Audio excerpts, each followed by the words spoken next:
और ब्रेक के बाद एक बार फिर से स्वागत है आप सभी का। रुक करेंगे अब तीसरी महत्वपूर्ण खबर का, जो कि अंतर्राष्ट्रीय जगत से जुड़ी हुई है। दरअसल अमेरिका और इजराइल ने मिलकर ईरान पर हमला किया, लेकिन लगता है कि वो उसके इरादों को कमजोर नहीं कर पाए हैं। ईरान ने एक बार फिर से साफ साफ कहा है कि वो अपने परमाणु कार्यक्रम को नहीं छोड़ेगा और उसे जारी रखेगा।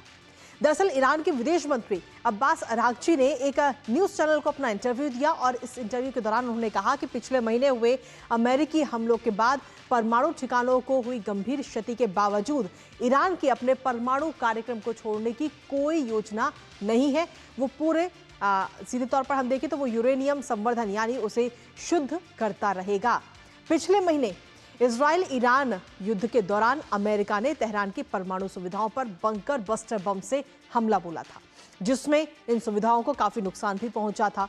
जिसके बाद अब आगामी शुक्रवार को यानी कि 25 तारीख को ईरान की 3 देशों के साथ परमाणु वार्ता भी होने जा रही है। और ऐसे में अब्बास अरागची का यह बयान कई सारे सवाल भी खड़े करता है। करेंगे चर्चा, लेकिन उससे पहले आपको दिखाते हैं ईरान की अमेरिका को धमकी।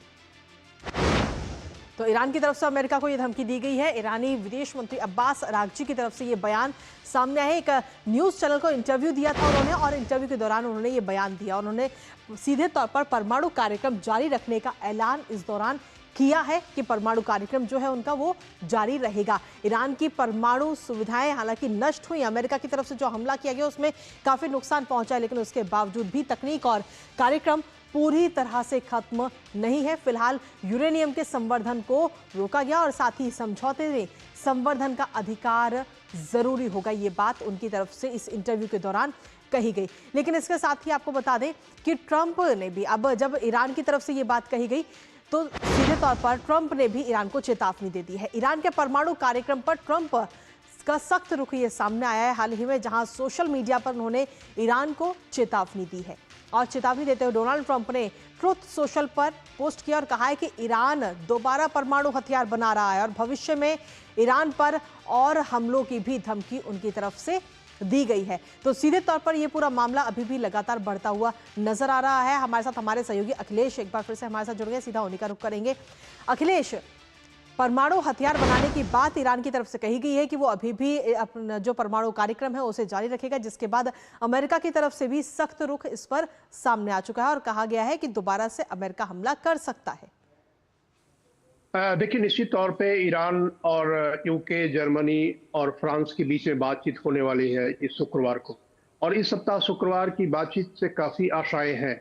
और आशाएं इसलिए कि देखिए, जिस समय इजराइल और ईरान के बीच में युद्ध शुरू हुआ, 12 दिनों का युद्ध चला, और उस बीच में अमेरिका ने ईरान के परमाणु ठिकानों पर हमला किया और दावा यह किया गया अमेरिका की तरफ से कि ईरान के परमाणु ठिकाने जो है वो नष्ट कर दिए गए हैं।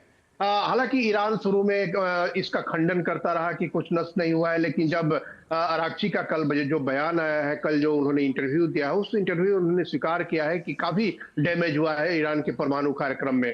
अब निश्चित तौर पे ईरान के सामने दो बातें हैं। ईरान के सामने एक समस्या यह है कि अगर वो यह घोषणा कर देता है निगोशिएशन के पहले ही कि हम अपने परमाणु कार्यक्रम को 0 तक ले जाने के लिए तैयार है, तो फिर बातचीत का कोई नतीजा अभी से निकल जाएगा कि हाँ जी, ये तैयार हो गया है। तो निश्चित तौर पे एक बार्गेनिंग चिप है ईरान के पास कि वो बार्गेनिंग चिप का उपयोग कर रहे हैं फ्राइडे की मीटिंग के पहले कि हम अपने परमाणु कार्यक्रम को बंद नहीं करेंगे।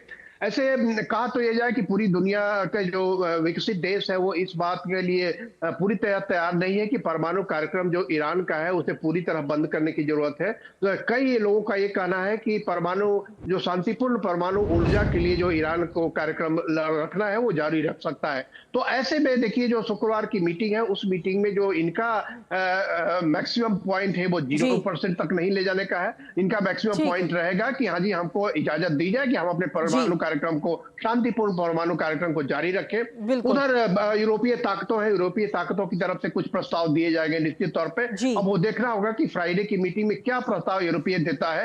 हालांकि अमेरिका का कहना यह है कि वो परमाणु कार्यक्रम को ईरान पूरी तरह बंद करे। अब इसे बीच ठीक का है। रास्ता निकालने की ईरान के विदेश मंत्री ने यह एक कह सकते हैं कि एक अपना तुरुप का पत्ता फेंका है। अब जी उसे किस तरह से यूरोपीय ताकतें खेलती है यह देखने वाली बात होगी। जी चलिए, बहुत बहुत शुक्रिया अखिलेश, तमाम जानकारी और अपडेट्स हमारे साथ साझा करने के लिए। इस खबर से जुड़े हुए तो सीधे तौर पर शुक्रवार पर इस वक्त सभी की नजर है, क्योंकि शुक्रवार को ये महत्वपूर्ण वार्ता, परमाणु कार्यक्रम को लेकर ये महत्वपूर्ण वार्ता होने जा रही है ईरान के साथ, और साथ ही 3 यूरोपीय देश इसमें शामिल होंगे, और देखना होगा कि इस वार्ता का क्या कुछ हल निकल कर सामने आता है। नजर इस पर लगातार बनी रहेगी, लेकिन इसी के साथ फिलहाल न्यूज पंचमुजा और हमारी टीम को दीजिए अनुमति इस वादे के साथ कि 2 बजे फिर होगी आपसे मुलाकात। तब तक के लिए नमस्कार।